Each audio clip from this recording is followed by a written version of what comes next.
Om Shri Sai Ram, offering my most humble and loving salutations at the lotus feet of our beloved Bhagwan, Sri Satya Sai Baba. Welcome to this beautiful journey of Sai Ram Katha. And as we all know, we are attempting to dive into this beautiful journey of Ram Gita as delivered to Lord Hanuman. So let us begin this evening with our prayer, and I request all of you to please join me in these prayers. O Lord, take my love and let it flow in fullness of devotion to Thee. O Lord, take my hands and let them work incessantly for Thee. O Lord, take my soul and let it be merged in one with Thee. O Lord, take my mind and thoughts and let them be in tune with Thee. O Lord, take my everything and let me be an instrument to work for Thee.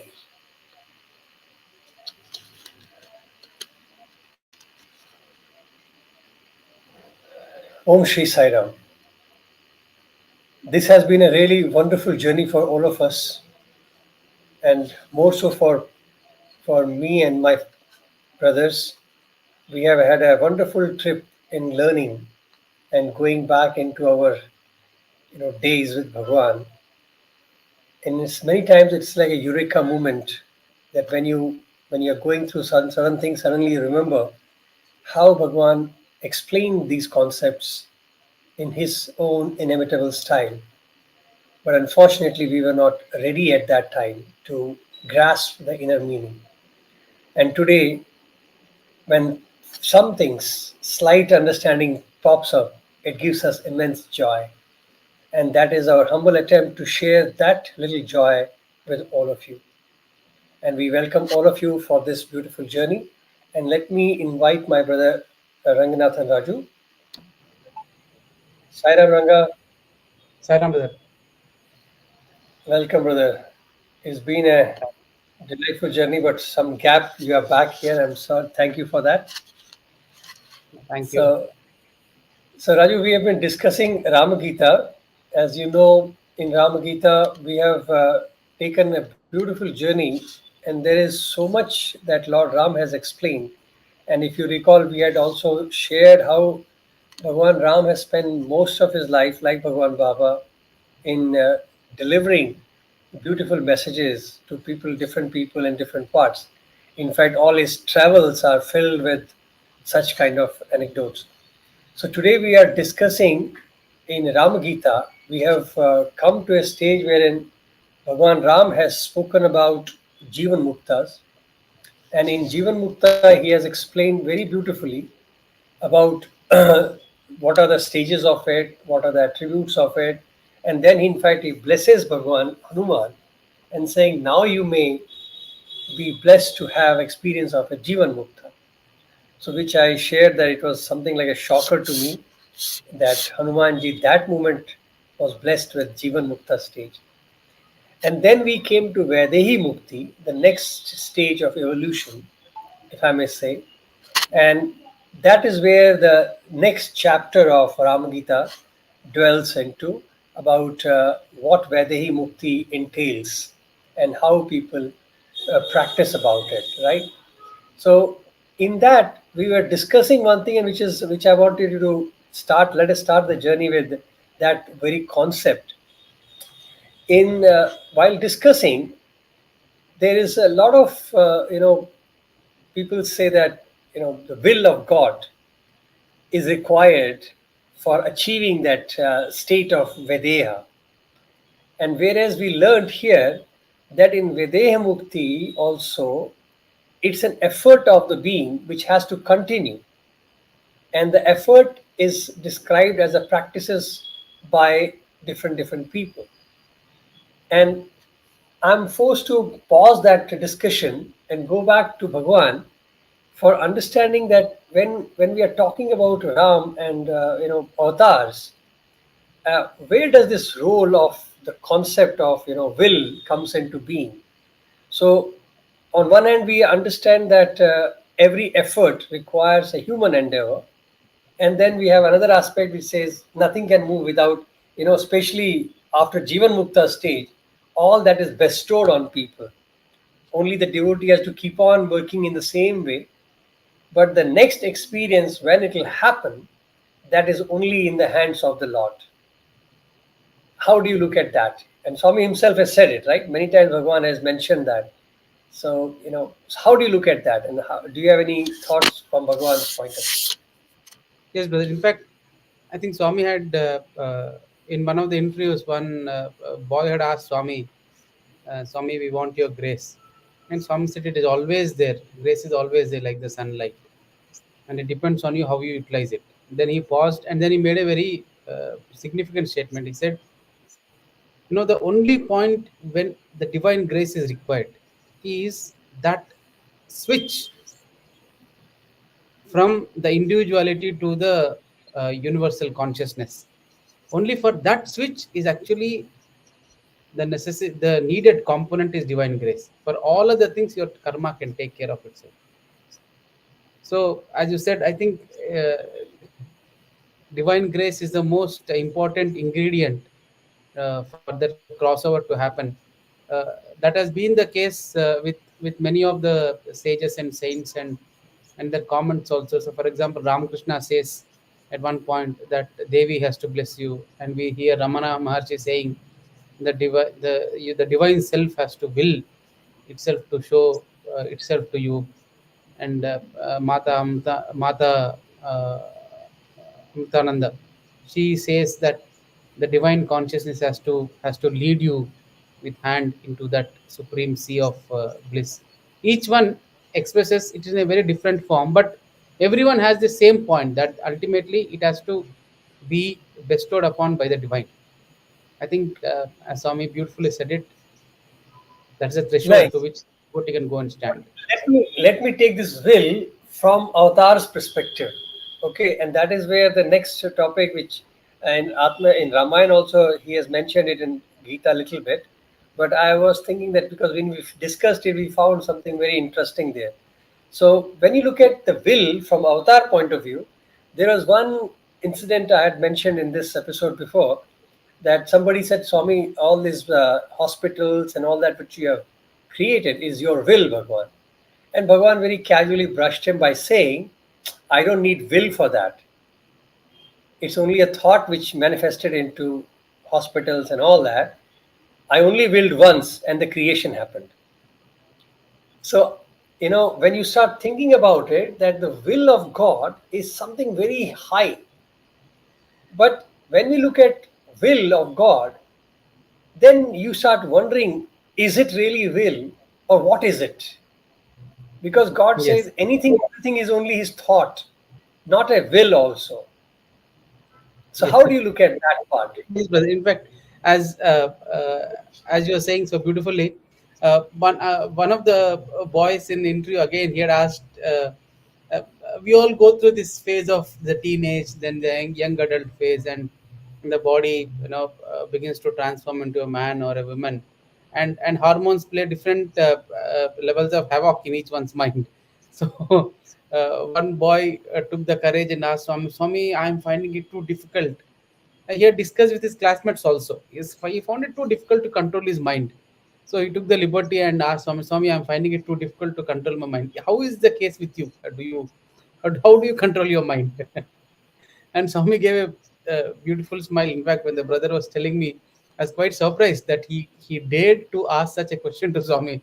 So Swami smiled back and said, I don't have a mind. Such as unexpected answer. The boy was expecting that Swami will sit on, and it was a shocker. Only then you realize. Then he said, he just briefly said, I don't have a mind. And which means now if you reflect back, and he said, whatever I will, it happens. So which means there is that consciousness, and there is no filter in between. That consciousness, the will of the consciousness immediately manifests. So we have this problem of this the supreme self or the atma or whatever consciousness, and then in between this layer called mind, and through which uh, the will of the supreme passes. and because of various, uh, as we know, the three problems, uh, the problem of vikshepa, avarna, and mala, this will gets a lot of colored and filtered, and then finally when it emerges, it loses the value.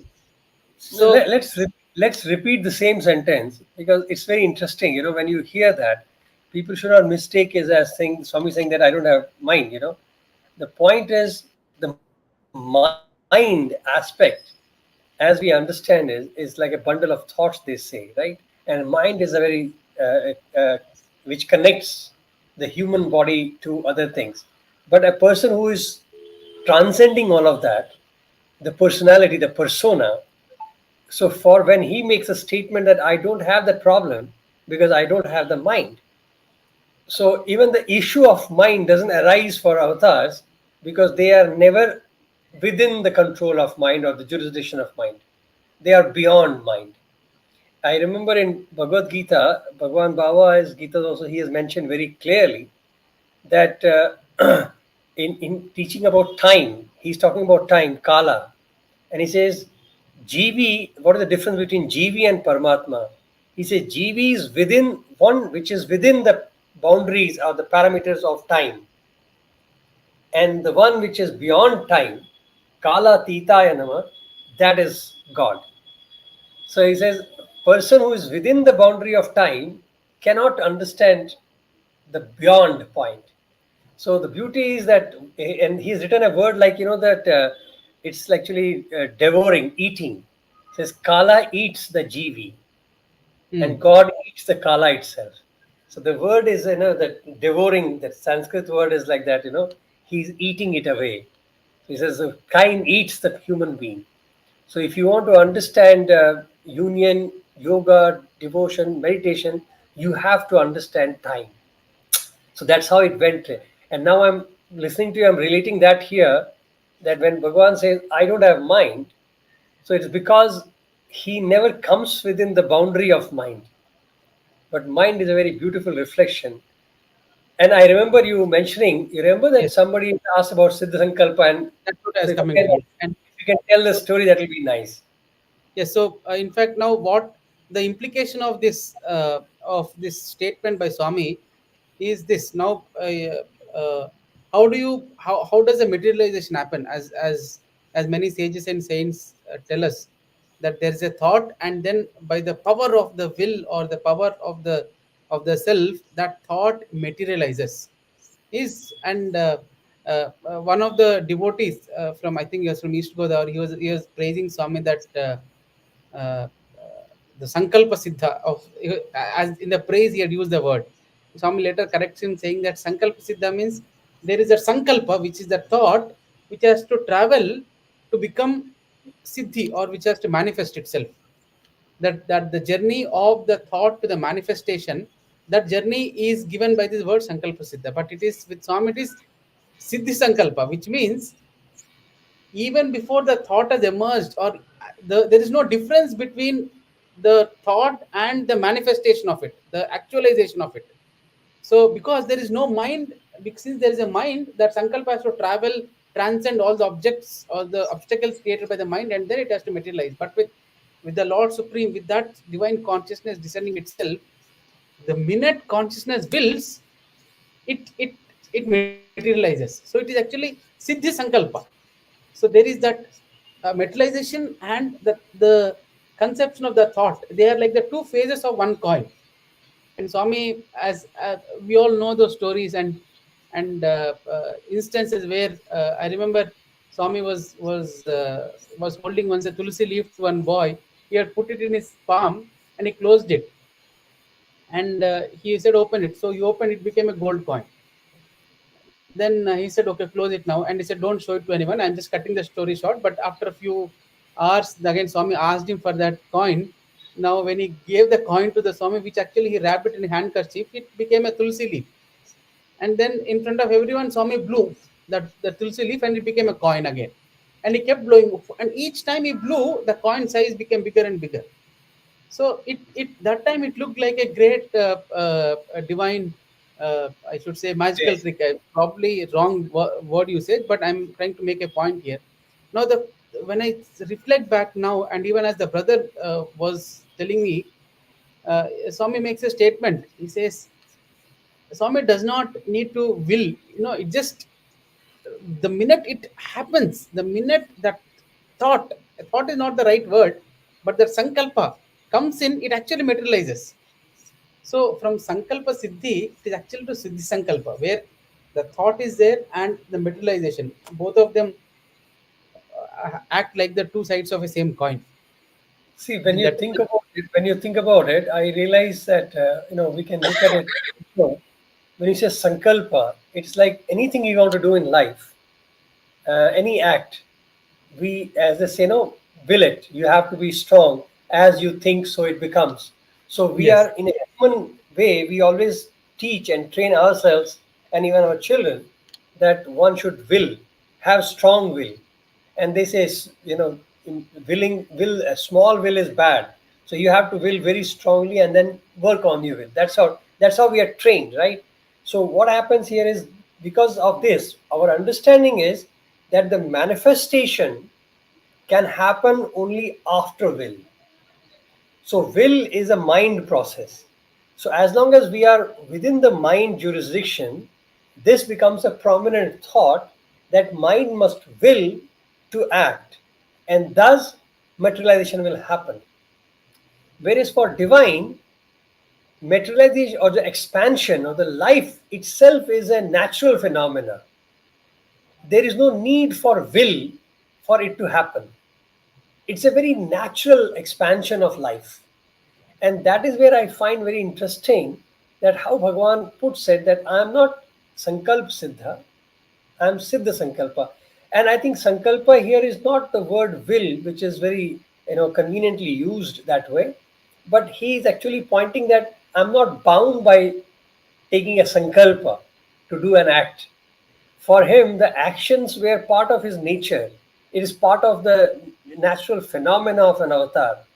So it is not that avatar has to will for something to happen. He just has to, we don't have word for it. It's not a thought also. You know, it's unfortunate. We don't have time. We don't have thought. It is not a thought. It's not a God cannot think, because thought is mind. So it is in his awareness, in his nature, it happens. And I recall that, Bhagavan, when you remember the statement which Swami had made, I think one of the best explanation of creation is that I separated myself from myself to love myself. oh my God. Right? Yes, Look at that yes, statement. I separated myself. So there is no will, there is no thought. It is just an act. So what happened? I separated. Why did you separate? No reasoning. Was there a will? No. Was there a desire? No. Was there a thought? No. I just separated myself. Now, because the human mind can't comprehend that awareness state of life, so we have to use words like God thought to love himself, so he separated himself. Whereas there is no thinking happening, it's a natural phenomena of the love to expand. So it's a very beautiful journey which I find with Bhagwan, that but I think it's our basically our own limitation, that he has to use some terminology just for our understanding and evolution. Otherwise, sankalpa word is not even required for God. Just by absolutely. Yes. presence of God, it is enough. The presence of God itself is so powerful. And I guess that is why Swami says, no, I don't need to will what I will. You know, like, because it is, it's like a cakewalk. Why should I will for it? It is just happening. And that is what makes it very intriguing and interesting for me, actually. So Yes, brother. so And in Sankalp, fact, statement, hmm, yes, go on. In fact, the statement which you made, that I separated myself from myself to love myself, there, apart from myself and separation, there is other word. The third word that you used is love. Just as the you need a medium to experience. So probably in our human sense, mind needs a medium to experience something. Say for example, hunger. You There is that feeling. It's an emotion, and that feeling, and you have food, and then there's the satiation happens, and then there is that sense of fulfillment. Or say there's some passion that you want to do something, and there is that emotion that follows it, and then you experience it. In the same way, I think what song is also very beautifully conveying to us is, how do you experience consciousness, that supreme consciousness, which is called, in Sanskrit, the closest word is the Satchit Ananda, which is the eternal Sat, Chit, and Ananda, the bliss, ultimate bliss. I think the medium to express that is love. That is where it is.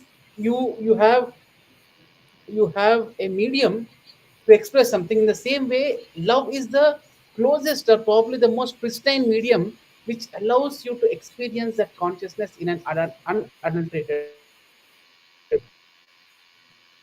And that is where, in that connection, Absolutely. when you see Swami's I'm that line, very that love is my form completely. I will bring that poem. Actually, I'll bring that poem, and I'm recalling, like, Bhagwan has mentioned that also. Let me share that poem, and we can look. See, Raju, I find all the writing of Bhagwan is literally Vedvakya, no doubt about it.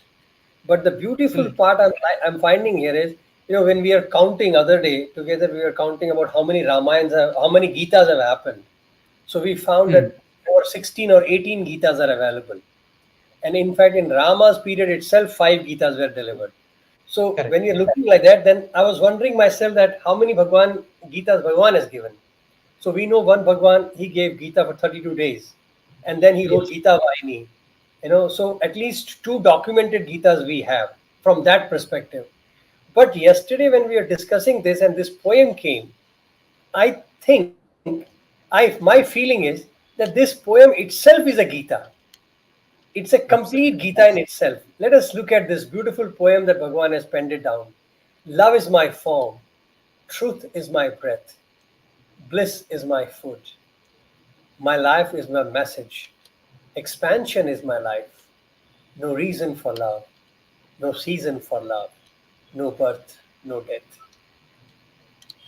Look at this beautiful line. I think the whole, we say Ashtavakra Gita is the shortest, but I think this is the shortest Gita. It tells you the whole creation, it tells you the end, it tells you the expansion, it tells you everything. See, love is my form.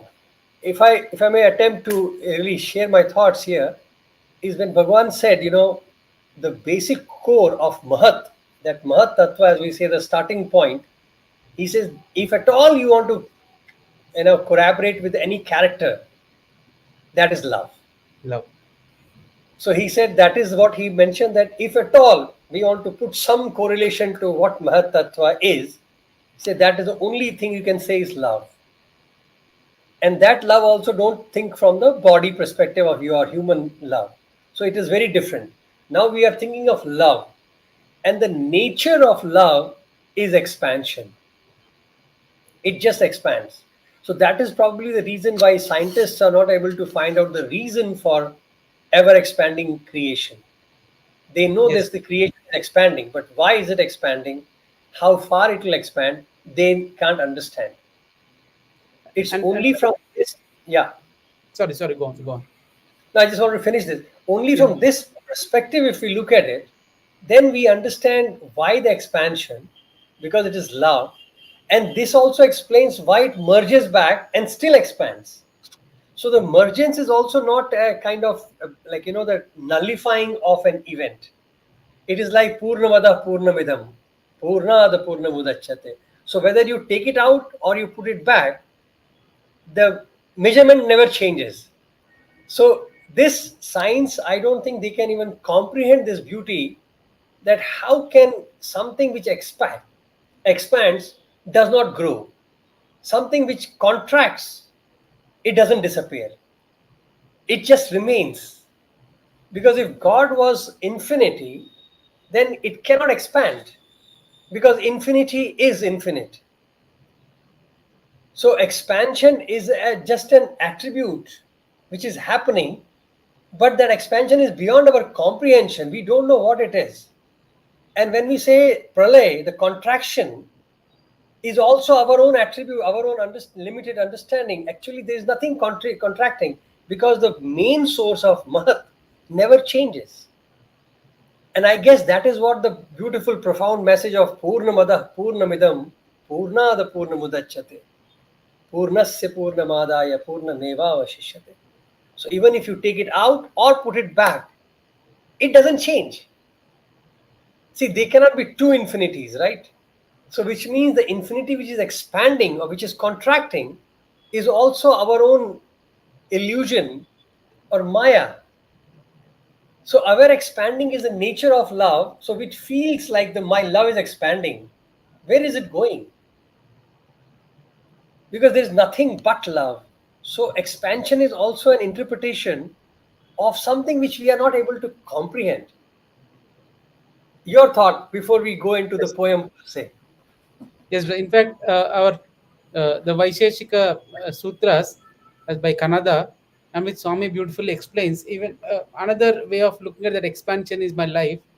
If you look at the the evolution of life from the consciousness perspective, there is a beautiful ladder that is given from where first we saw that I separated myself from myself to love myself. So now there is that first in the first phase is there is only figuratively there is only that one entity consciousness. Now it has become two, that is one and another which wants to experience itself. That is that in a very raw term we can say it as Swami says God plus desire is man, which is the other entity is consciousness plus desire. Now, and as Vaisheshika Sutras explained, and as Swami has also many times spoken about it, that went expanding and expanding. Basically, it occupied space, which we called it as Akasha, that acquired the quality of sound. Now, as it expanded, it acquired another quality called the touch, sparsha. Then that became from that it became Vayu.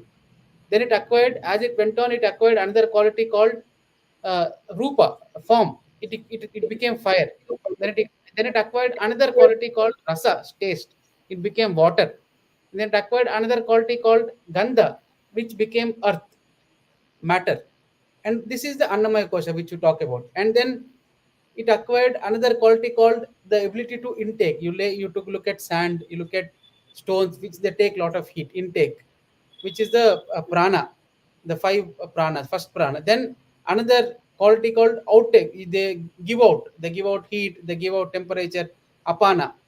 Then digestion, all the alloys that you see, they tend to digest. That is vyana. Then circulation, digest, and then the digested food is circulated, which we see in the trees, which is the samana. And then the last is udana, where the quality to grow, that is where the animals tree kingdom has become into transformed animals. Now that's how the first animals come, and those animals, they have this all the controlling agent called the mind and the memory. Every action that is done is recorded, that is chitta. And the memory and the chitta, they create a false sense of identity called ahankara. Now that's how the entire animal kingdom comes. Now to differentiate between what is right, what is wrong, what is good, bad, what is permanent, impermanent, that discrimination. So, for example, we know the stories where a lion cub, which was reared by the father lion. Now, how do the old lions in the forest die? Very sad ways of getting killed. These young cubs, the small cubs, they grow into those young adults in the lion family, and then they tear apart the old father into pieces. That's how the old lion generally they say die. Or why do, or say for example, cheetah. Why do cheetahs hunt? Pregnant porcupines or pregnant pigs, because it's easy to kill them when they are giving birth to child, because there is no discrimination in that kingdom of animals. That discrimination that gets added, and that animal kingdom becomes man, human. So that's how the human evolution comes in, and to that human gets added the another attribute called uh, uh, uh, which, as Swami says, is jnana. And that's how the human becomes sage, and then finally the supreme consciousness is experienced again. So if you take this evolution line of evolution as to how consciousness from mere expansion, It has gone back to that ultimate expansion, to that ultimate consciousness again. The entire life forms, one step after the one step after that. It is nothing but expansion. That is where some is so beautifully saying, expansion is my life. That consciousness expands, and that's how the life or this universe gets created. It's beautiful. I hope people can really. I would welcome all the viewers to share their thoughts and whatever they feel, because this poem is something very revealing for me personally. Because whenever I read now, the whole meaning of this poem is very different. Can you imagine? We have been singing this poem from very childhood, and Bhagwan taught us, and we sing like a bhajan also, but never looked at the meaning from that perspective. Love is my form, love is my form, truth is my breath, bliss is my food, my life is my message, expansion is my life. No reason for love, no season for love, no birth, no death. And every line here really conveys the meaning now. So, love is the form, and obviously, truth, breath. And look at expansion is my life, isn't it? That is what he's talking about. And then we are talking about the reason, like where's the purpose of life? What is the goal of life? What is the will of God? There is no reasoning in that. No That's why I reason. said no reason Yes. for love. Absence of mind. That. See, from that perspective, there is no reason for love, there is no season for love. Unfortunately, within the mind zone, we have started exploring reasons for acting. And the moment we get, you know, cross that level, then we'll understand, at least get a flavor that how to live without a reason, how to live without a purpose.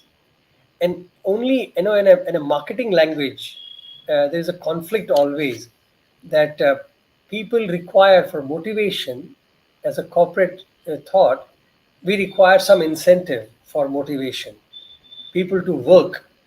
So I remember a joke that happened really in Canada. We had a Japanese owners. They had visited once to our company, and they saw it on a weekend. They were giving some promotional activity for salespeople to, you know, to do their targets.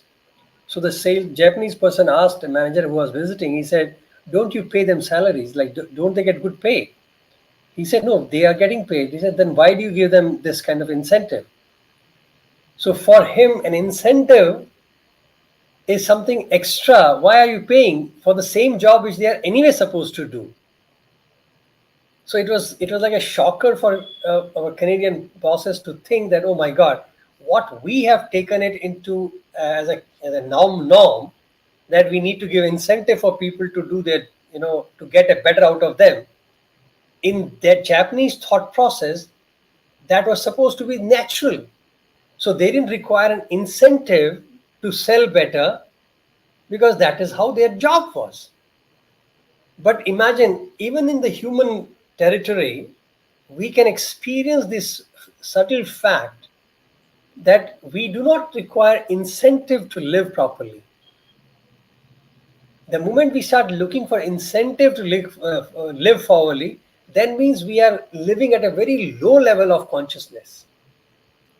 In the spiritual world, the incentive, the life itself is an incentive. Because as Bhagwan says, no, be grateful for the body that God has given you to make your sanctify yourself and grow. So that itself is an incentive to live. So why do you need another incentive to get motivated? So that only shows how low our consciousness has gone, that we require incentive even to do basic things like even brushing your teeth. If our mouth does not smell, we won't even brush our teeth. So we require incentive for even doing basic things of our life. And that is how our low level of consciousness has created this lifestyle. Whereas person who are evolved, you can find them, they are living their perfect life. So if you look at any godhead, any godly people, they never deviate from their dharma. They are perfectly aligned. They do everything to the T. They wake up in the right time, they eat right properly, they work, they do everything what a normal human being is supposed to do. And we call them superhuman because they live like humans. So it shows that we are not living like humans. And we like to call ourselves as human beings. So I find this very interesting when I read that the nature of an avatar is this. There's no reasoning for it.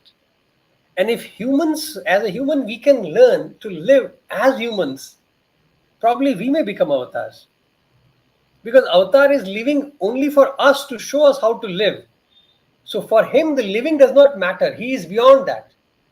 So what he's living within the mind and showing us how to right and wrong and all that is not something extraordinary he's doing. He actually is degrading himself to live like us. And we call him avatar because he lives like a perfect human being. Probably that's why we call Ram as Purushottam. And never realized that he was actually living like a pure human being. Perfect And human being. we are not human beings. Interesting, right? Absolutely. In fact, this wonderful incident which our brothers who were staying with Swami would narrate often. There was once Swami he was sitting in a chair, and next to him was a door, and he was reading that a newspaper or a document or something. And other side, the boys were trying to open the door. They were just trying to come in, and Swami very casually yeah, I think he's reading, so it must be left hand. So he's reading in the right hand, on the left hand with the index finger he just putting his index finger on the door, and other side the boys were trying to open it. So they initially did not open. They assumed that this must be some big block which is not allowing the door to open, so they come all the way around. And then they notice Swami is very casually putting his index finger on the door and is reading the document. So this boy goes back and says, "No, this Swami is probably." Which give little touch. I think once Swami feels the push, I think he will open it. Then they give gentle touch. It doesn't. It's not happening, and it slowly gets in that. Why is it the door not opening? Then let's push little tighter, tighter, and how much ever they try, if the door is not moving even an inch, and then they realize that something extraordinary is happening. And they all the three come back and they very reverentially look at Swami. Swami looks at them and smiles and says, "Weren't you able to push the door?" He says, "No, Swami, it's not moving. You are divine." Swami, "No, it is not." And Swami tells them very clearly, it is not the act of being divine. It is just being pure. Even if you live like this, with this purity, even you can do the similar act of strength. Even your mind or yourself itself will become so powerful that it can control nature. Then that is what is Swami shown us, that when he says my life is my message, that how to how to go beyond the mind and be that mind has to become the conduit for expression of, I think, unadulterated consciousness, if I have to put it in a way.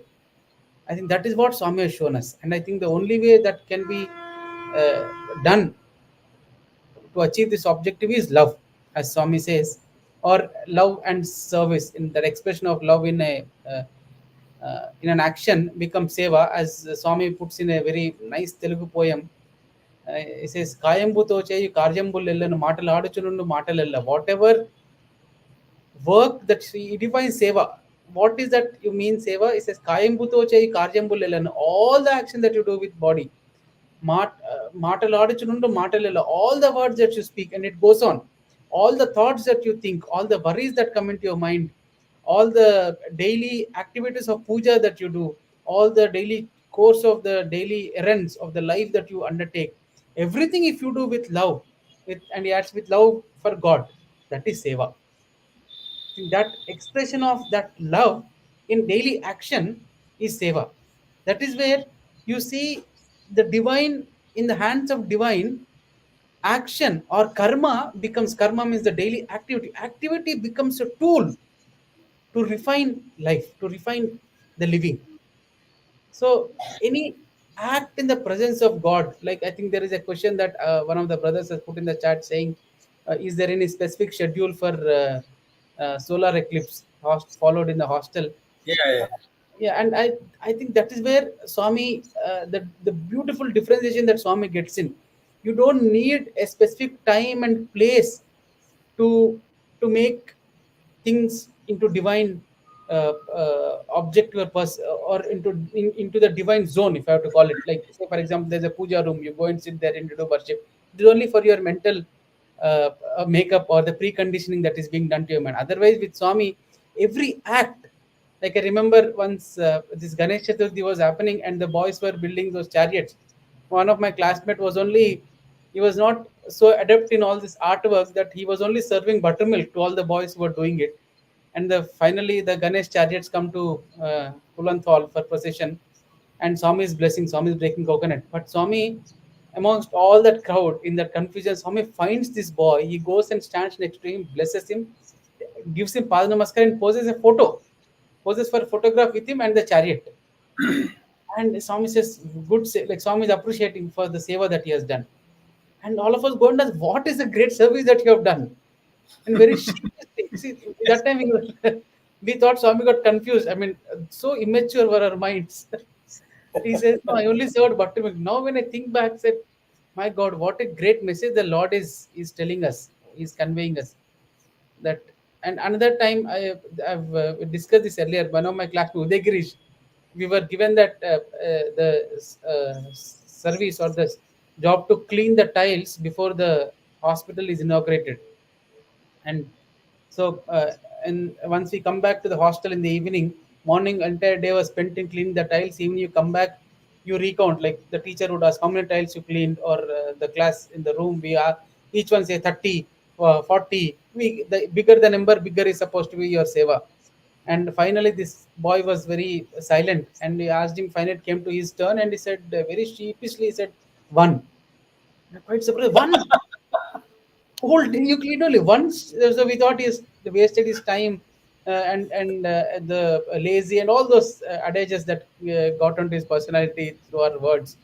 And next day morning, the inauguration happens, and Swami he comes down the comes down that pandal, and he goes down. He's standing right in that, on that tile which this boy cleaned. He cleaned it so well, like we were sitting, say, some 20, 25 feet apart, and he was sitting 8 to 9 seats aside beside me. I mean, and both of us are looking at Swami. Swami standing in the tile, and the reflection of Swami, he cleaned it so well that the reflection of Swami was seen in the tile perfectly.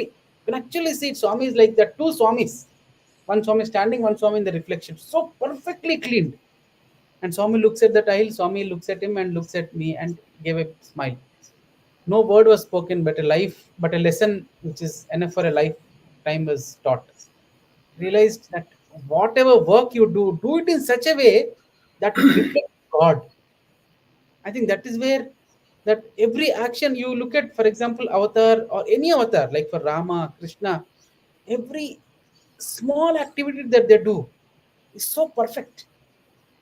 And that is where they have perfected that act of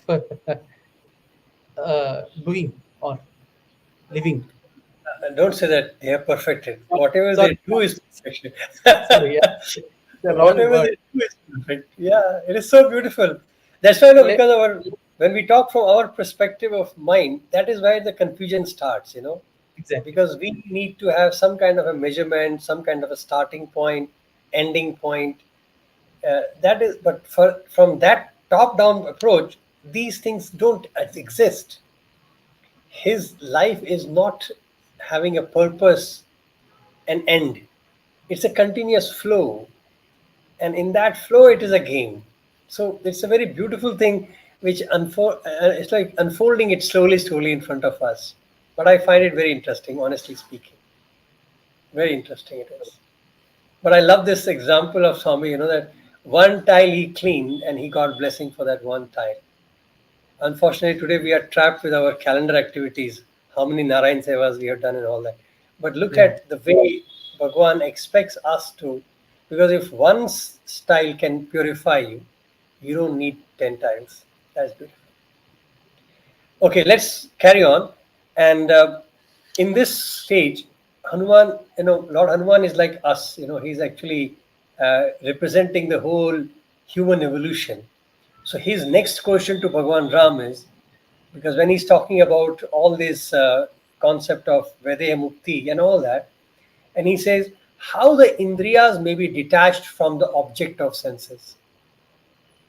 Now, this I think it's in 12th chapter of Bhagavad Gita, which Krishna gave.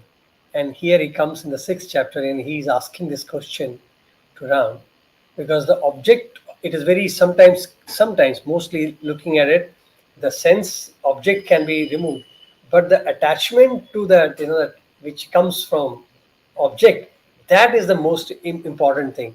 How do I get it? And here again he uses the Vedehi Mukti part and he explains this part. How does the Indriyas can be detached from the object of senses? And let me share with you what Bhagwan Ram Gita says, and then you can take it from there. So he says, detaching Indriya senses from the object of senses, you need three things: annihilation of vasanas or mental impressions, gnosis or through self knowledge, and dissolution of mind, nisankalpa. Now, here we come a little heavier, but I think it's very important for us to really look at it in a simple way. So now it's an objectifying. And I would like you to think from Bhagwan's perspective how actually he has helped us to understand and evolve from here. Annihilation of vasanas and mental impressions. Now, we have discussed enough to know what vasanas to be interpreted as, so we can go from there. Raju, your Yes, take. brother. And I think our discussion about the Udana Vayu, Hmm. do we Yeah. get it? Yes. Yes. Sure. Sure. Yes. So, as Swami beautifully explains in the form of Rama to Hanuman, and this there is this continuous pattern. You see a similar pattern over ages, over times.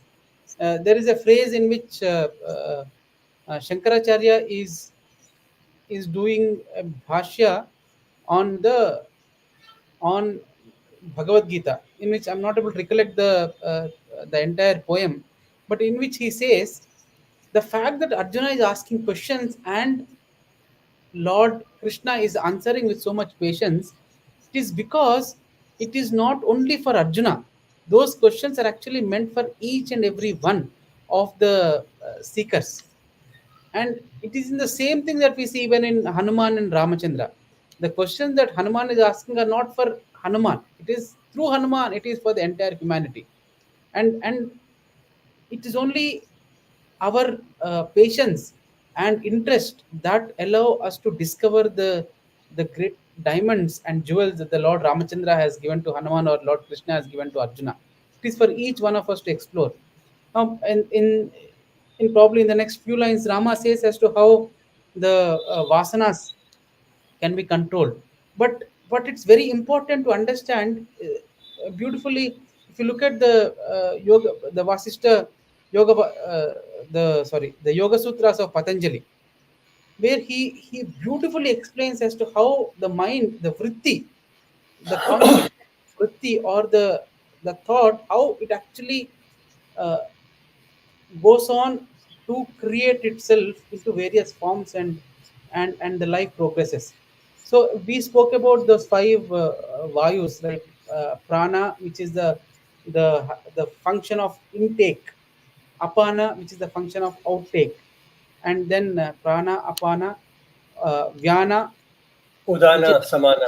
yes, yeah, which is the function of digestion, vyana, samana, which is the function of circulation in the body, and the last and the most important, udana. Udana is basically, it's like that X-ray print. If you look at an X-ray print, and how does an X-ray print function? When the light, when those rays pass, the image of that, the imprint of that object is pasted on the X-ray print. So it is something of that nature. So, and there is a chitta again. The chitta is the repository of all the actions that we do. It is the repository of all the memories. So it is like, imagine like a box of all these memories. And when the Udana Vayu, or when this Vayu passes over that box of all the memories, depending on what sort of memory you have, and depending on the level of the vibration of this Vayu, a thought arises. And so, for example, a same instance, like I this stunned me when I had actually taken my son. He was 4 years old. I taken my son for an evening walk in one of the Bangalore gardens. So we were walking, and behind a tree there was a young couple who were we went, and they were just kissing, and they just kissed. And we took the turn, and it so happened that they kissed, and we were right in front of them. So I looked at that site, and my son looked at that site, and I thought it is vulgar. I thought they're doing something wrong in a public place, and my entire expression changed. My son, who was also with me, I was holding his finger. He looked at me, and like in full glee, he was clapping, and he was smiling, shouting, he was dancing, and was saying, how nice, Papa! It's like you kissing Swami's feet, or mother kissing me. I was so stunned. Oh my God! It is the same instance, but both of us looked at it completely different manner. It is because it is that udana, the imprint is already there, but the udana vayu, or with the vibration when it passes over that the imprint, that vibration is creating, which Ramachandra tells Hanuman, which actually originates into a thought. That is how the thought comes in. Now depending on the impression is there. Now depending on this vibration, depending on the air or udana that is passing over this repository of memory, your thought emerges. Now, there are two ways in which you can control this. You can either remove these imprints, or you can change the vibration of the wind that is flowing over this repository. So, these are the two ways in which you can control your thoughts, and that's where Lord Ramachandra tells as to how these vasanas. And Swami writes in a beautiful letter to primary school. It's actually there in the primary school office. Probably when any of the devotees go, they should have a look at that beautiful letter in which he says, in the sixth or seventh line, he says, there is only one rule: whatever you do reacts upon, whatever you do in the world reacts upon us. That's all. He says this is the rule. Whatever you do in the world, it reacts upon us. That's the only rule. Now, which means these impressions are impossible. They will are impossible to get rid of. They will form irrespective of how we are or what you do. Now the So what you only sorry, yeah, yes, what go you're ahead. discussing, what you're saying, I wanted to share that because this is Sorry. exactly what you are already discussing. So let me show this part Yes, so brother. that it becomes easier for everybody to follow you. So if you look at these, let me flash these 3 points. So then people can really little bit better understanding will come. So if you look at the vasanas, how Rama Gita and Rama explains how to get rid of vasana, and what you are explaining, it follows through that. So that's why I thought let me flash it here.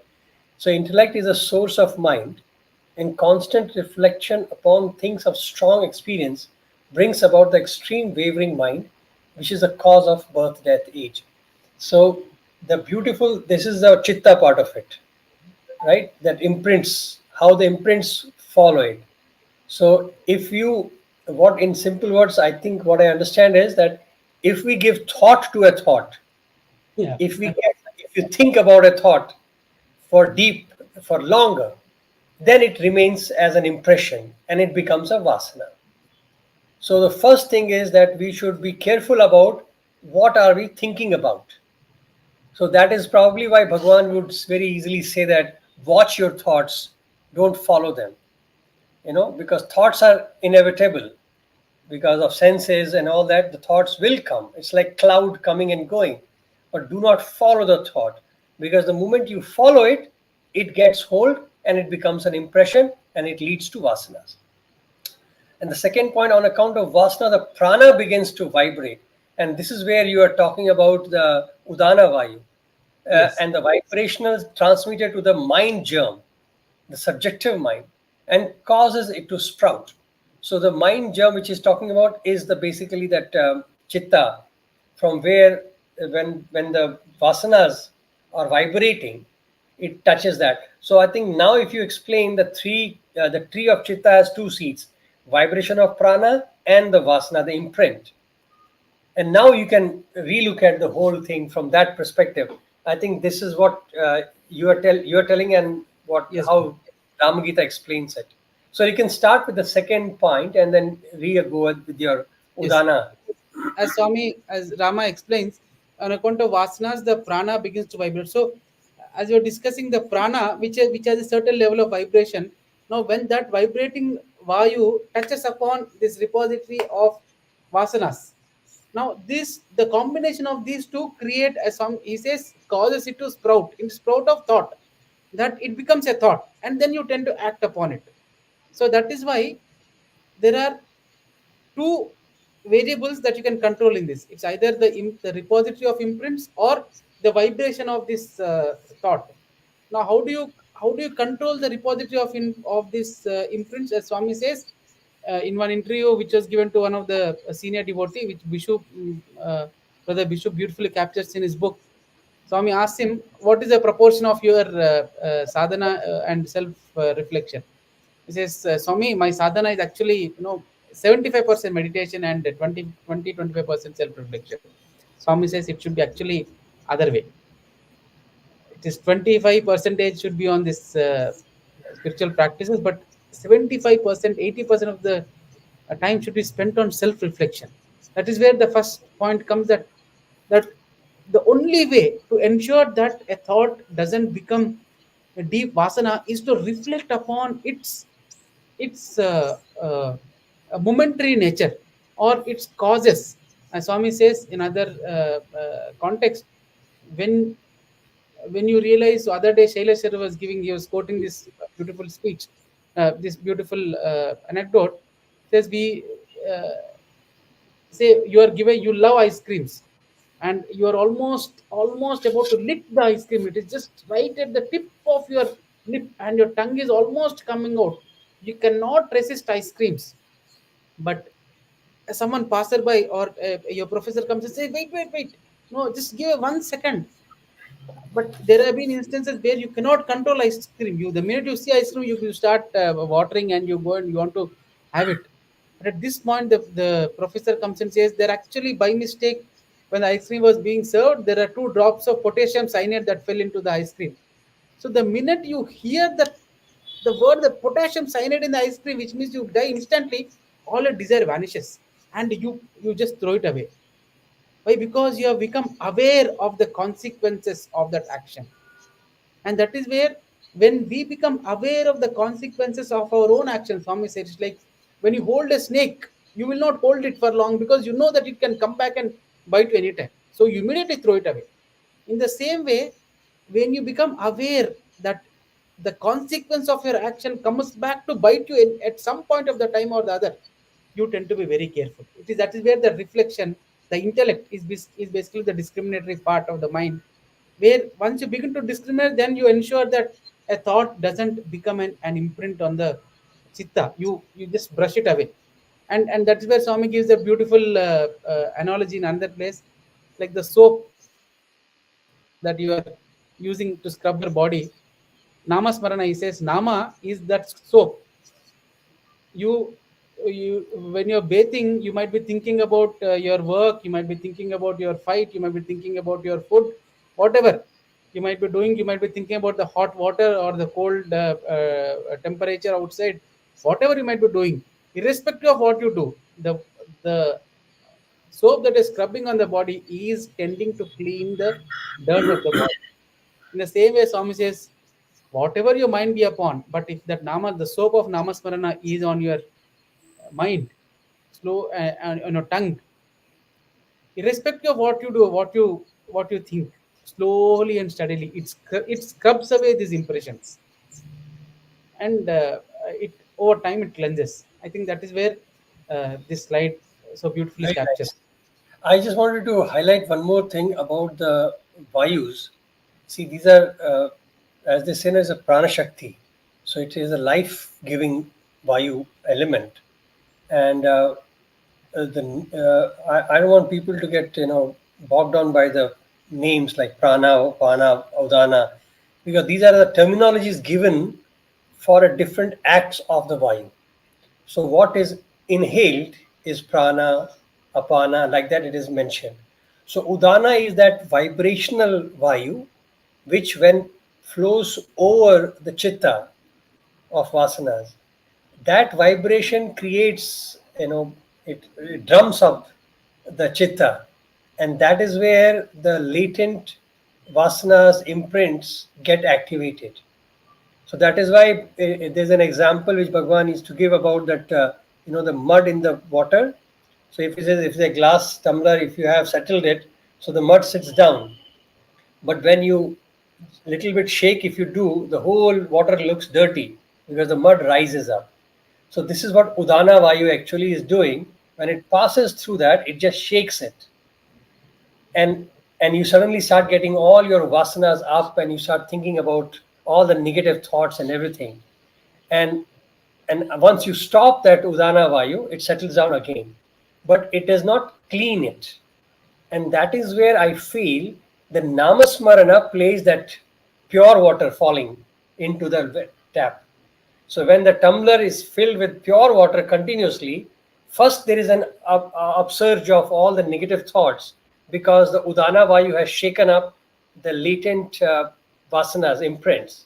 And but when the Namsmarana continuously happens, like Bhagavan is explaining about that soap example, then that vasana will get cleaned up.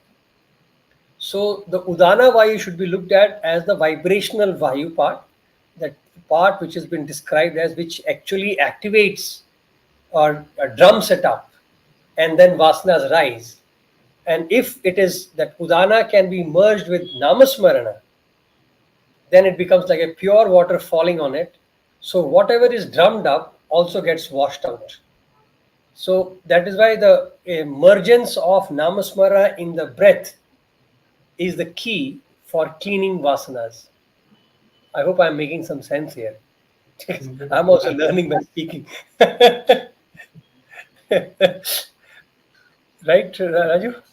Yes, So it's that is beautiful. what. Yes. So it's like, that's transmitted the mind germ, the subjective mind, cause it to sprout. So the sprouting with the namasmarana is cancelled. And the seed which we are talking about, the vibration of prana, which is your udana vayu, and the imprints, if any one gets dissolved, both gets destroyed. So which means the udana vayu can be purified by namasmarana, and vasanas can be purified even also by namasmarana indirectly. Otherwise, it is very difficult to clean old vasanas hiding there. Yes. And is it not that? That's why I think our sages and saints have, in fact, even right now, the management techniques are also talking about if you have a negative emotion, if you feel stressed, just do pranayama immediately, close one nostril and then control your breath. Automatically, your mind begins to slowly settle down. Now, Probably, actually, what they are doing is, now I can correlate with this example. They are actually stopping the udana's vibration by yes, pranayama. So the dirt is again settling down.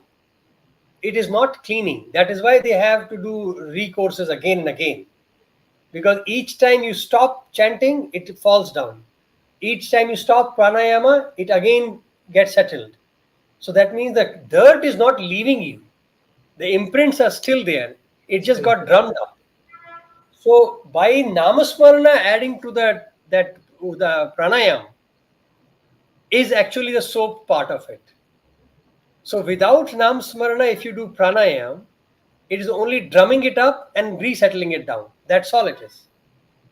So in pranayama, what you're doing is you're stopping the drumming, you're stopping the vibrational hitting the impulses. So it is a false sense of achievement you get through pranayama alone. The dirt remains. The only when you have namasmarana attached to it, then you are cleaning the dirt. It is like the fresh water falling into the tumbler, which actually cleans the whole dirt out. and I think So that's that where is, we. Sorry. yeah, yeah. Carry on. No, I'm saying that is where we see when Lord Hanuman, so Swami Ramachandra has chosen Hanuman to deliver this message, who has personified that seva and namasmarana. It's like Yes. as Yes. Beautiful, As no? Beautiful. So we got this. See, the first part, annihilation of vasana, has got so much of discussions inside, and then comes the self knowledge, and there is a correlation to this knowledge with nirvrittika.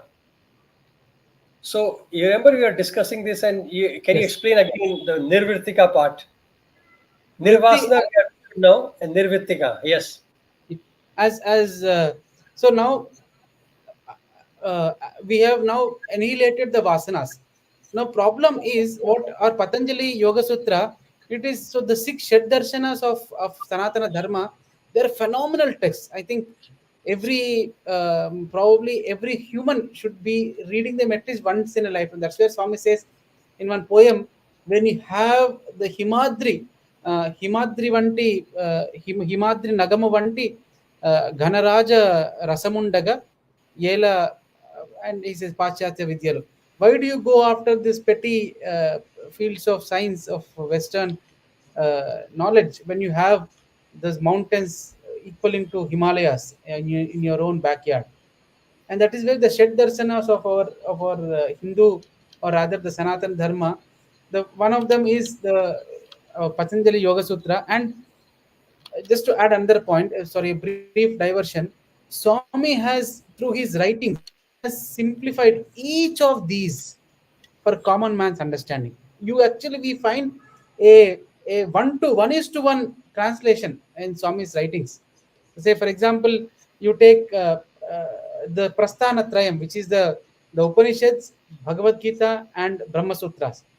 These are called the epitome of Sanatana Dharma philosophy. The Bhagavad Gita, Upanishad, and Brahma Sutras. You have Brahma Sutras, Swami is writing Sutra Vahini.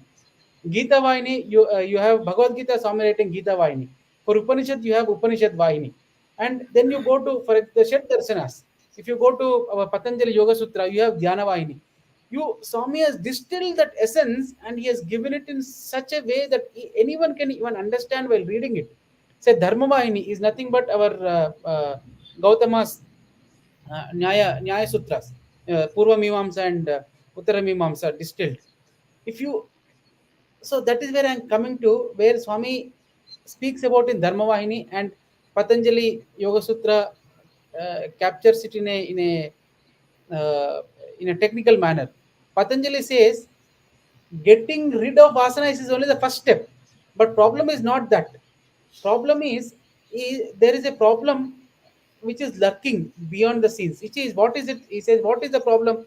It is the vritti of the mind, the ability of the mind to create thought on its own, on its own. Basically, these are the old memories recirculating, and they're forming the thought. That is that Patanjali calls the vritti. So vritti is the problem. Now this vritti, today you have cleaned away the vasanas, which have been created over time by these vrittis. But the problem is the creator, the thief is still in the house. No, this vritti has the capacity to create those vasanas again and again. So Patanjali says, go to the next step. Kill the habit of this mind to create thoughts, or make it nirvritti. Kill that habit of creating everything. And how he explained, that's how the entire Patanjali Yoga Sutras comes, meditation, and he says how to meditate upon God. And Swami has simplified, he has given us the practical principles. Now that is where we see first Ramachandra spoke of nirvasana, kill the vasanas. Then now he's coming to, so compassionately he's telling Hanuman, you have killed vasanas, now go to killing the creator of these vasanas, which is the nirvritti. Kill that creator of the vasanas is nothing but the vritti. I want to share here that that Swamiji, the blind saint of recent times. Ah, yes. What is the The, name? I'm not, yeah, very popular. He was the one who gave those scientific evidences for Ramas. Yes, yes. How I'm forgetting the name of that saint. Beautiful it is. Yes. Yeah. Sorry. He actually was explaining. Somebody had asked him about Nirakar and Sakar, Ah, and the concept which he explained. I wanted to share because the word Nir is here also, and he explained it so beautifully. He said Nirakar does not mean without akar, without form. Nir is not negation. That is the beauty of Sanskrit, if I may say, that nirakar is one which is beyond akar. So he said nirakar, when they say it is beyond akar, it is the source of akar. So nirakar, when we say like omkar is nirakar, it is not which is not having form. It is the source of the form, and that is why it is nirakar. So if I look at nirvrittika, when I'm looking at it like that, he's saying the source of vritti, which you Yeah. are now telling that vritti mind itself keeps creating. So the source is not the mind, but the nature of mind is vritti. So the Yes. source is self, and hence the knowledge of self is the only way to redeem vritti. Beautiful. I love it. Beautiful. You know, that is amazing. That explanation is so sweet that nir is the source. So nirvrittika is where the vrittis are originating from.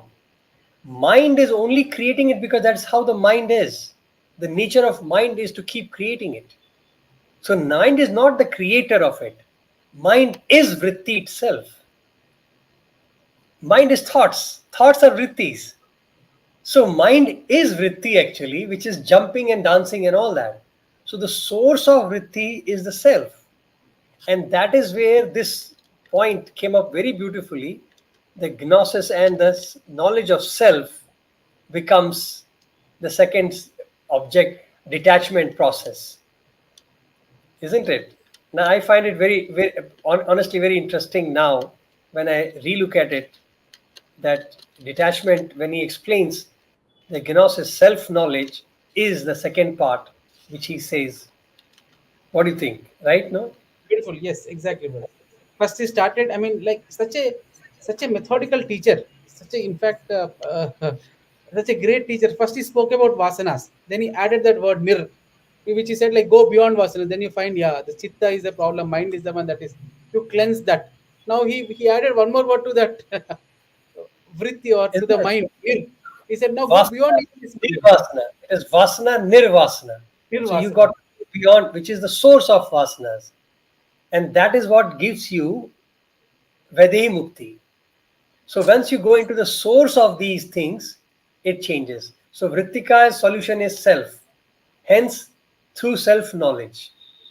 And the Beautiful. third is dissolution of mind. Mind. Here, the mind is a connotation of mind here is with the sankalpa, the will, the attribute of that strong ego, that I-ness, that belief that I exist. Tattvam asi, that tvam, then tat is this, that tat is this mind. So dissolving the mind, nisankalpa. I would like you to share some thoughts on the sankalpa part of it. This is what we get relation to the willpower of God, right? That Yes, is brother. where the whole confusion starts. So if you can share some thoughts on the Like sankalpa part. as we spoke about earlier, Swami, in that first statement, Swami said there is no mind, which means the he does not have that problem of the mind control because he doesn't have mind, which means the consciousness in its pristine form, whatever it conceives, it actually manifests. So there is that even the process of probably conceiving is what we are calling sankalpa. But to even for example, yoga Vasist, not yoga Vasist, our Patanjali Yoga Sutra calls also the sankalpa is nothing but it is the refined, probably at the last levels of the mind, where it is almost touching the super consciousness. At that level, those vibrations that are emerging there in some sense can be called as sankalpa, but it still connotes the existence of the mind.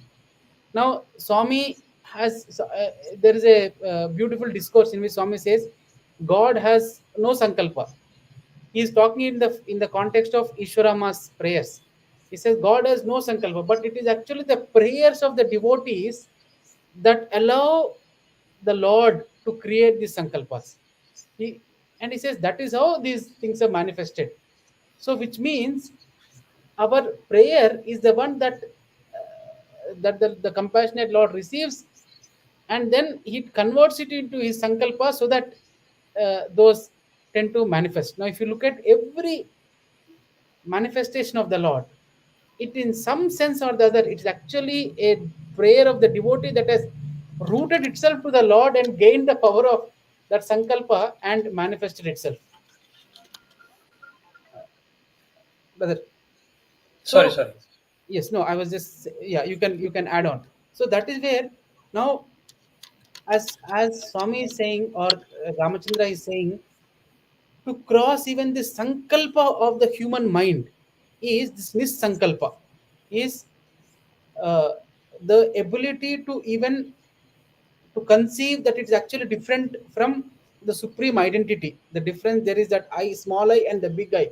There is that me, and there is that Ramachandra. There is that me, that this Sai Baba. That the difference, the duality You beyond. know, I'm reminded of two people, very prominent examples for this. Is one is Raya Janak Yes, and another is Lakshman. From that perspective, see, let me start with Lakshman. As we all have heard the story till now, that in Lakshman's case, when Ram says, "Go and build the hut anywhere," there, and Lakshman just falls at his feet. So he doesn't even blink for a second. He's not deviated even for a split second. That is there my will. So that sankalpa to will is gone in Lakshman. So for him, the mind did not exist. He was totally one with Ram. So for him, it was only reflecting Ram. So then, when Ram said, "You choose a spot and build a hut," he was shattered because he said, "Where is my sankalpa?" Okay, and another example, look at Janak, Janak. When Ashtavakra says to him that, "Okay, Janak, give me your mind," and Janak sits down on the street, main road, highway. Can you imagine a emperor of the place on the road? And 3 days pass, and people are wondering, and he doesn't respond. And when Ashtavakra comes back and asks, "Raja, why didn't you respond?" He says, "Who should respond? I had given my mind to you." In both these examples, I find very interesting hidden fact is that they both knew that they have mind, which they handed over. yes, They had gone above mind to hand over the mind. And that is what Ram Gita explained. Now it makes sense to me when he says they have to be practiced by people. So even though it is bestowed by the Lord's grace, but it needs practice. absolutely. Isn't it interesting? Yes, yes, brother. In fact, like if you look at that, the mention of Swami in Ramakatha Rasavahini, the episode where Rama asks Lakshmana, if we just carefully go back, there are actually four people Rama asks in little different manner, but four people, so Ramachandra is asking as to where he should be setting up his ashram. First, it starts with the great celebrated Agastya. Agastya Bhardwaj, huh? First Bharadwaja, then Agastya. Sorry, first is Bharadwaja, then Agastya, then Valmiki himself. Bharadwaja says, "You know everything," and yet he says, "Go this way." Agastya says, "You are the Lord, you are incarnate, and yet go this way." Valmiki says, "You know everything, but in spite, since I'm only telling you because since you asked, go this way near Chitrakut." And finally, when the same question is asked to Lakshmana in a different manner, Lakshmana throws out everything and falls at Rama's feet and begins to cry. Swami is so subtly teaching us that how, in spite of sages who have such practice, such achievement in their spiritual practice, even they can falter in the But in but the dancing Raju, monk. but Yes. Raju, will it be appropriate to say they faltered because Oh, they I'm sorry. acknowledged and they said, "We are playing our role, Lord. We are Yes, playing yes, our role. Since you command, we are playing the role." And the role says that I yes. should show you the direction. I'm showing you. But interesting, that is an interesting fact. Actually, we can maybe find another discussion for that. Is that you know were they Videh Muktas? They were actually Brahmagyanis. Yeah, They Brahmagyanis. were Vidya Muktas. So it is like they have crossed that level, even they have crossed that level also. And that is why they could come back and still play the role by Yes, acknowledging the master that, Lord, I know what you are. Since you have commanded, I will do your bidding. Whereas Lakshman was within that limit. He is still in that limit of body. yes, Hence, he says, I have given up myself, my sankalpa. So I'm not going to work. So the stages level is very different. So absolutely. I find it personally that those sages did not deviate, but they were so evolved, they stayed on only for Ram. Imagine Vashisht is from Satyuga, have a heart. These rishis have like joined this lineage just to have darshan of Rama after 1, 2 yugas. So let us give them some credit that they were totally out of this league, but they Absolutely. kept playing the role so that they can do their bidding in the drama of Lord. Whereas Lakshman was not part of that league, his role was different. His role was to play like a Videha And I because think, yeah, he was serving the master. So he had to be in the role of a servant acting, and hence there was a need for giving up the mind, the will, because he's the servant of Lord. Whereas those rishis were not servant of Lord in the role. They were devotees of Lord, waiting for his darshan. And and it Lord becomes gave them a small, small role to play. beautiful, beautiful, brother. Yes, I think Like it becomes Bharata, also so appropriate that Rama is choosing to tell this to Hanuman, who who in some sense embodies all this. all this. Can you imagine? That's why I said I was shocked when I read that Hanuman, may you enjoy Jivan Mukta now. I was like, when? What? Hanuman is getting Jivan Mukta now? So it shows that even Hanuman had to play that role, hence the journey of Hanuman and these questions. If he was already Vedeha Mukta, then he would not be asking these questions. So, which means Hanuman had to play the role of a servant who is asking questions the way we are supposed to ask. So, that is a perfect example of these enlightened beings. They are teaching us how to be humans. That you can question, but how to ask a question, they are teaching. So, even if an enlightened being has to play the role of a Videha, they know they are teaching us how to be Videha, how to be a Dasa, how to be a Jivan Mukta. So, not that they are not, but the way they are playing it, it is mind boggling to me that they are choosing to play that role so that we can learn how to be that. And beautiful, beautiful, beautiful. It's, I think Isn't it? that is the contrast, complete contrast of Arjuna and Krishna comes in, Yeah. where Krishna says, "I have willed it. You just do your job." But on the other Well, side, I'm sorry, I can't put Arjuna in the league of Lakshman yes, or I know. Hanuman. We cannot. So I'm finding that Arjuna is still like closer to us because we Exactly. are so dumb. So we are closer to Arjuna than Hanuman and Lakshman. Yes, brother. That's where I'm saying how compassionate is the Lord, that the same Lord dealt with people like Agastya, people like Vasistha. Now he has to deal with people like Arjuna and you and me. Like who So can? imagine, it's beautiful. So Nisankalpa is a state. I love it, and that when dissolution of mind happens, which is the will, so it is practiced. And Rama very beautifully explains here that all these three have to be practiced simultaneously. You cannot say one is done and next I'll go to the next.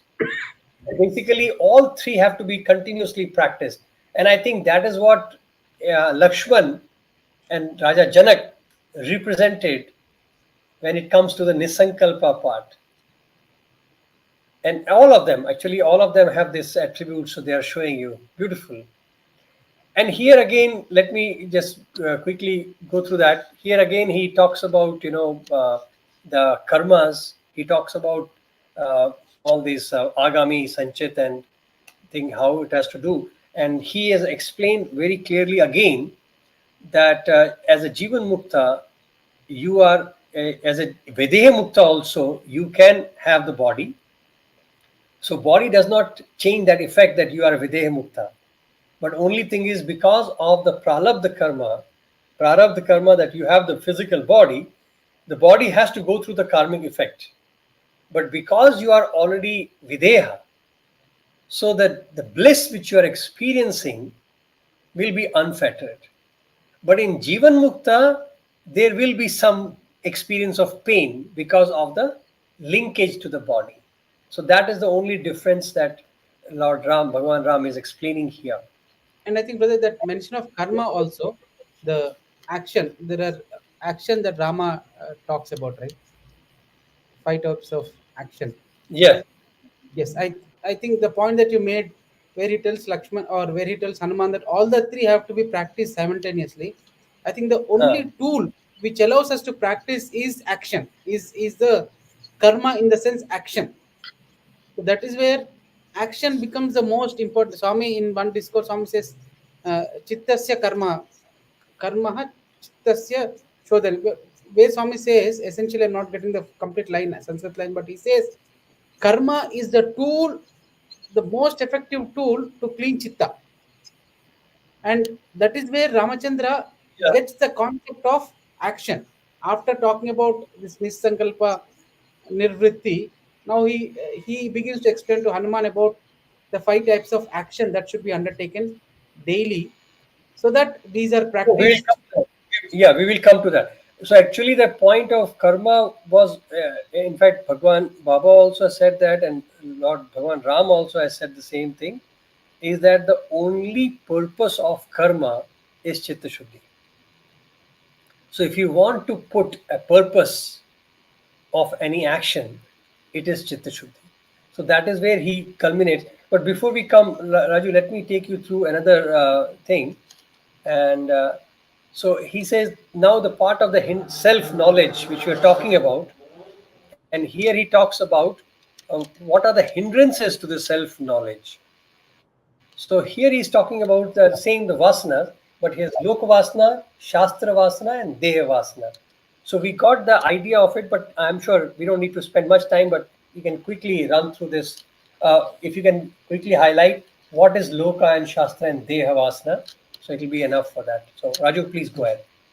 Yes, brother. And I think we find this similar instance even in parts of Vaisheshika Sutras, where he say uh, the Purva Mimamsa, sorry. In a different context, he talks about this. So if you have Loka Vasana, basically if you have Deha Vasana, these are the imprints that are related to body. So people, where we see people having lot of attention, their entire energy is going to chiseling their body, protecting their health, or either suffering from diseases, which are mostly concerned about the body, the physical body. Those are actually coming from the Deha Vasana. This is more like tamasic. Now you have other set of people who are concerned about achievements, who want to do this, who want to do that in life, who want to make name, who want to make fame, who have lot of ambition, who are driven by some kind of uh, uh, achievement, achievement driven life, etc. That is coming from the loka vasana. Basically that is kind of more of rajasic in nature. Those are coming from the rajasic imprints of past life. And above this is the set of you, we find another set of people who are more concerned about knowledge, who want to acquire things, who want to gain knowledge about the working of the world, working of the things, and they feel that knowledge is power, the thirst for unending thirst for knowledge. That is coming from the shastra vasana. It is the imprints are driving them to achieve the knowledge, and this is in some sense it is lesser of rajasic and more of little more of sattvic in nature. So that is where Ramachandra is saying, now we can use this also diagnostic tool. Now if my mind is going more towards my body, attention to my body, you can we can very clearly say that okay, I have a lot of dehavasana that is driving me. And Ramachandra also gives at various points of time how to overcome this in very different contexts. So this is briefly about the vasanas, and these three together tend to form hindrance about the self. In the discourse, in the beautiful discourse where Swami explains about K.M. Munshi's conference, Swami uses a word.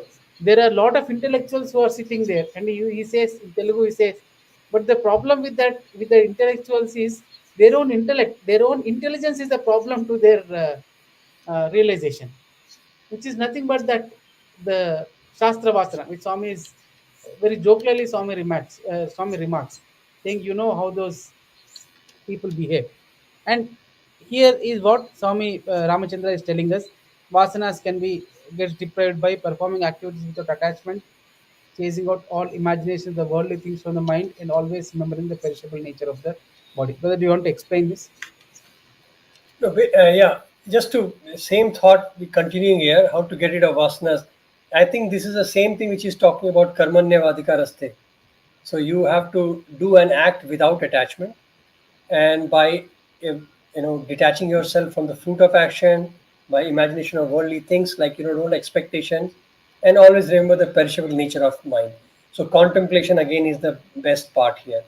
So I think he has given us, which we keep repeating. That's why I'm not spending much time on these thoughts, but they are important.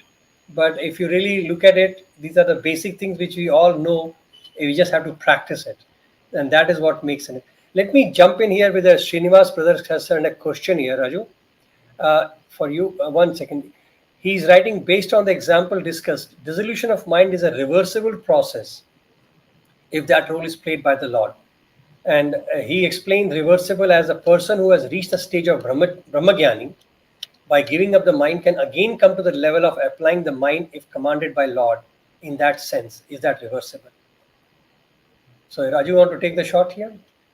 Brother, if we uh,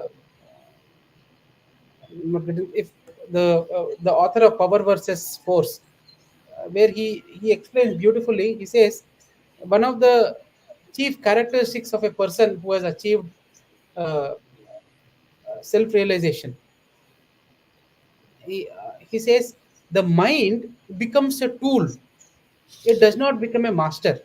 So when we say that the Brahmagyani means, it does not, when we say the dissolution of the mind, what are we saying here? We are saying that the mind does not act as a owner. Now if you look at our own self, so for example, if you look at me, what is driving me are my thoughts, which is essentially the mind is in the driver's seat, or the thoughts are in the driver's seat, and I am being driven by this mind. But the knowledge of the self gives you that complete control, that complete awareness gives you complete control over mind, where mind becomes a tool. Now when you need to express something, say for example, when Swami says he does not have mind, he what essentially is saying is, he's not talking about the absence of the instrument. You need mind to talk, you need mind to see, you need mind to lift your hand, you need mind for the blood flow in the body, you need mind to walk. These are the different functions of the mind. What when Swami says absence of mind, what the Lord is essentially saying is, the mind has ceded its ownership. It is now lying dormant like a dog at the door. If he beckons, it will come running to him and it will do the job. It says, I have to give a speech, he will call it, and the speech flows through his the mind, the instrument of mind. It becomes a word and it comes out. But the mind does not dictate terms. In the same way, the Brahmagyanis, it does not mean that they have killed the mind. No, they have killed the ability of the mind to take ownership. Mind has become an instrument, as Swami says, like the mahot sitting and driving that elephant. They have become those mahots of this massive elephant. I'm sure, Srinivas brother, that should help you. And the fact is, once you taste it, you don't come back. And once a Brahmagyani, it's always a Brahmagyani. They don't, uh, but their actions are almost similar. Okay, I hope it helps. Thank you, Raju. Okay, quickly going through the other thing he's mentioned here is the vasanas are of two types. And whatever you discussed about the Deha Vasana, Shastra Vasana, and they are all having the pure and impure. So very simple language, what they're explaining here is that any act which leads us to further enhance our consciousness is pure, and anything which becomes hindrance to the process becomes impure. So an act which can deviate is that by destroying these will obtain unfettered. So if the game is first, that as Bhagwan would explain that use a thorn to remove another thorn. So both these pure vasanas and impure vasanas are thorns, but we have to use the pure vasanas first to remove impure, and then ultimately throw the pure vasanas too. And that is the next session or level of talking. So that is one. And there he comes. Okay, the karmas which Raju you are mentioning, these are the basically different karmas as actions prescribed, because we have a body and the body needs to act. So Bhagwan Ram has explained it in a very beautiful way. So whatever karmas we are doing, they fall into these five categories, and they need to be done. And what is that is what we call actually the code of doing karma is dharma, if you want to put it in that simple words. So dharma is how to do karma. So nitya karma, naimitya karma, prashchita, kamya, and nished. Raju, if you can quickly highlight these five too, So that all will the be activities that we do on a daily basis, which are daily, like for brushing our teeth, so eating, say walking to office, driving. These are nitya karmas. Every day you do. They and occasional karmas, like for example, when my father passed away, I have to do those 12-day rites, or for some occasional puja. These are naimittika karma. They are done once in a while. And prayashchitta karma, say I have done, say for example, I have put on a lot of weight, so now I need to diet, and or I'm making mundane, so that now this is a prayashchitta karma where I ensure that I don't eat unnecessary food, junk, I avoid junk food, so that this is a way of atoning for the mindless action that was done earlier. So that is a kind of action which is called as prayachita karma. And kamya karma, where mostly 70% of our actions sit in this block, where we do an activity to in desire of something. We want to achieve something. We want to get something. That is basically driven by a certain desire. So that becomes kamya karma. And the last one is nishiddha karma, which is not to be performed. All those forbidden acts, say for example, you go and kill someone, which is a forbidden act. You and Ramachandra has, as we tend to get refined, I think the definition of nishiddha karma itself gets far refined and refined and refined. So, for example, there was this one boy who was sitting in darshan, and he was just contemplating on an accountant who had harmed their financial interests, because they had him as a trusted lieutenant in their office, but he siphoned money. Now he was just contemplating as to how he would thrash that accountant and how he would bash him up. Swami comes out of the interview room, comes straight to him, calls for the interview, and then bashes him, saying, "What have you done? You have killed. How many times will you kill him?" This boy is aghast, says, "Swami, where did I kill him?" Swami said, "What were you thinking?" The boy recalled that Swami, I was only thinking as to how I would harm that fellow. He said, that thought itself uh, is not worthy. So basically, now from the level of action, it has become to level of thought. That is in the divine presence. Even the nishiddha karma becomes even bad thought is also a nishiddha karma, to such an extent where uh, Swami clarifies that Vivekananda had to take birth again. One of the reasons is he had a passing, fleeting thought of doubting his master. That's why he peeps through that hole and he sees what his master is doing. So that just a I would only, yeah, I would only add here is that karmas should also be understood and looked upon from your ashramas. Either yes, it is your ashram vyavastha, or your personal ashrams, like your brahmacharya and all that, or whether you're Brahmin, Shudra, Vaishya. So whichever ashram vyavasthas you fall into, that also defines what is your nitya karma, naimitya, prashchita, and all that. So whichever category you fall into it, that is where the definitions come. So that is where the varnashram is mentioned here. So varnashrams are classified as this. So very important for us to understand varnashram and ashram vyavastha, to understand our boundary of our karma, and only that actions are supposed to be done. So it's a very, I think it's a very beautiful, intrigued discussion. But I hope we just, because we can go into dive into it, and it's a never-ending discussion. But I think uh, still it's wonderful, and if we can encourage people to read this, that will be much more interesting.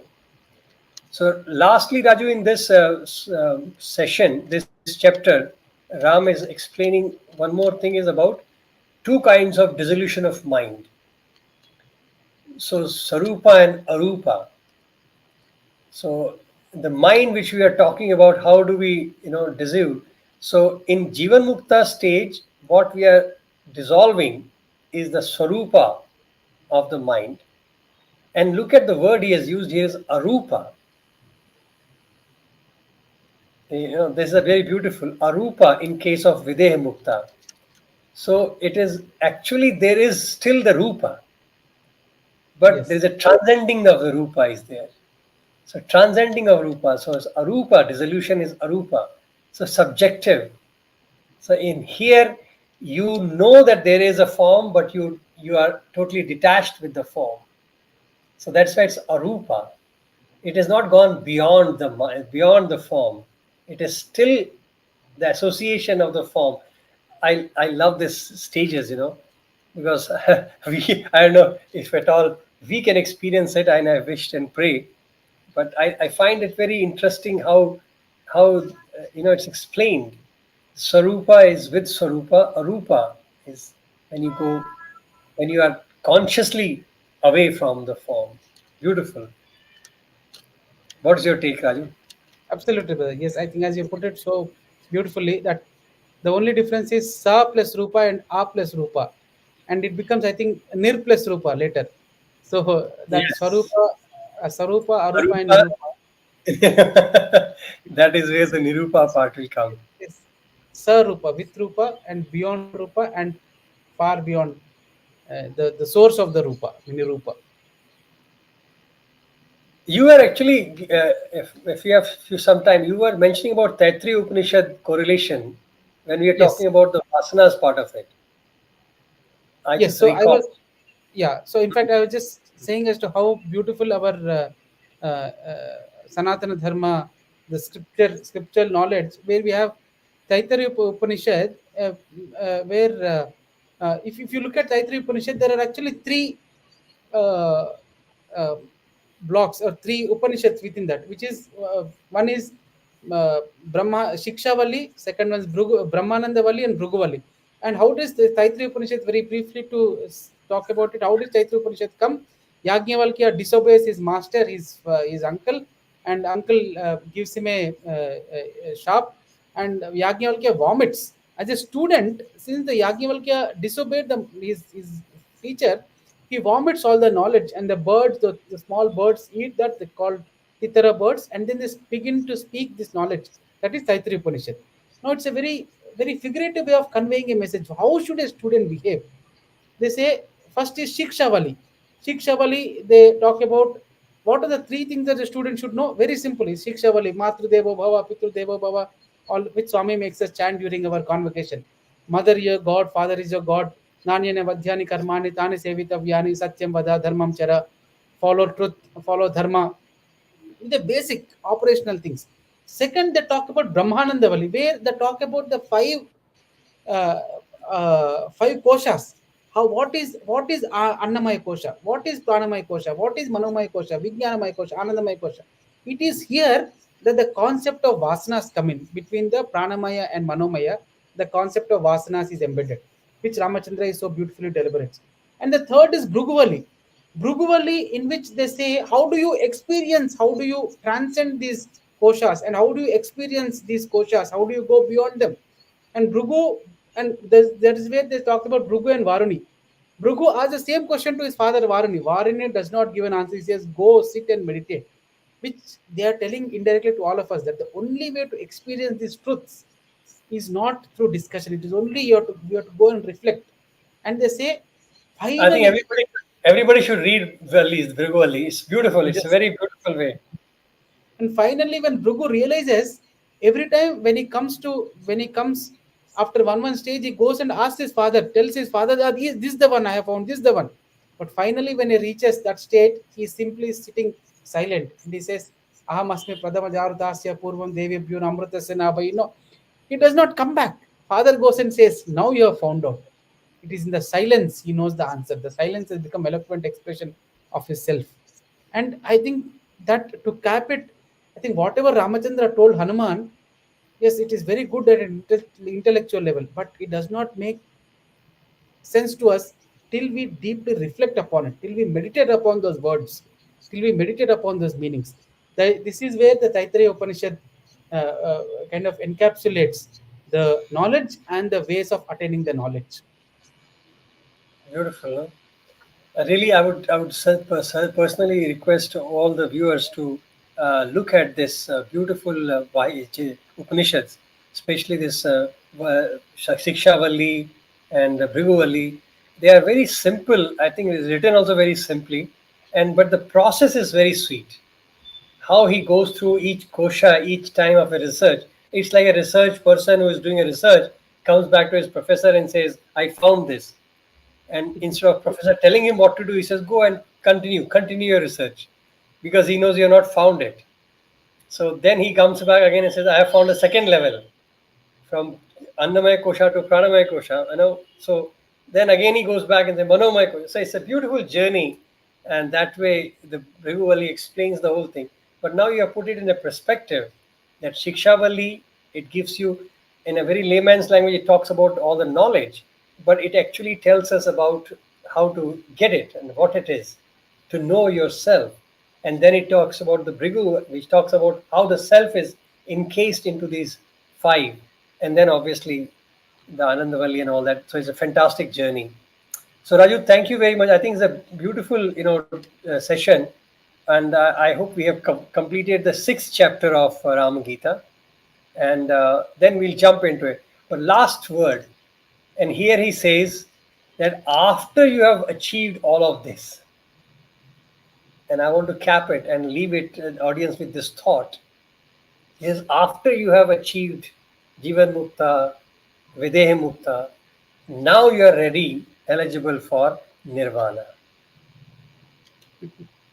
So the beauty is that Nirvana is actually, we use it in this way that, any liberation, any kind of small experience of self, we find it as Nirvana experience.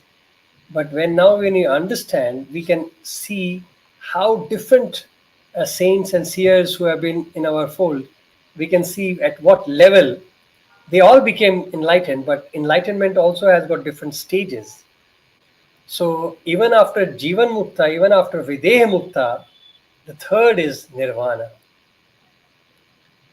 Did you find out like meaning of Nirvana? I don't know. I don't want the English translation per se. It is Nirvana. Nir. Huh? It says the blowout, nis plus vana. That is one meaning which generally is being referred to. The blowout of the identity. And in uh, one of the discourse, Swami makes a mention, just like the candle, the lamp, when Finishes. finishes, when the it becomes one with the wind. The flame becomes one with the wind. There is no flame, there is no wind. It's just wind, like that. The separation between you and the supreme consciousness is just dissolves. It becomes, as Ramakrishna says, the salt doll becomes the ocean itself. Beautiful. Beautiful. I think the last sentence is amazing. The salt doll becomes the ocean. Ocean. Beautiful. That is Nirvana. Wow. I remember, there's a Buddhist chant, Om Namo Om Mani Padme Hum. And one elderly person explained to me the meaning of Om Mani. He says it is same as Om Namo Narayanaaya. And the way we are visualizing it, and he explained, it is, imagine that drop falling back into ocean. So it is that just when it is touching and not touching, that spot of water drop, which is touching the ocean and not touching, because after touching it is becomes ocean. So at that top is that realization, Om Mani Padme Hum. This is that is the realization that this is the gem, this is the money, the lotus money which we have found. And before he could express, he's gone. Is gone. So that was Om Namo Narayana. That Narayan, we are one with the ocean and done.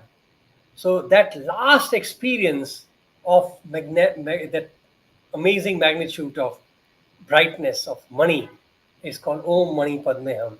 And that mergence, I think that is the spot of Nirvana. So nirvana is that mergence, as explaining. I love that Ramakrishna ji is beautiful. That salt doll becomes the ocean. Ocean. That is nirvana. So beautiful. Thank you very much. I hope viewers, you have enjoyed as we are enjoying ourselves, and we pray to Bhagavan to continue to give us this amazing opportunity to learn and share. Thank you very much, Raju. Anything you want to say? Very close. I'm just grateful that government is giving us the opportunity. Thank you. Yeah. Sai Ram, everybody.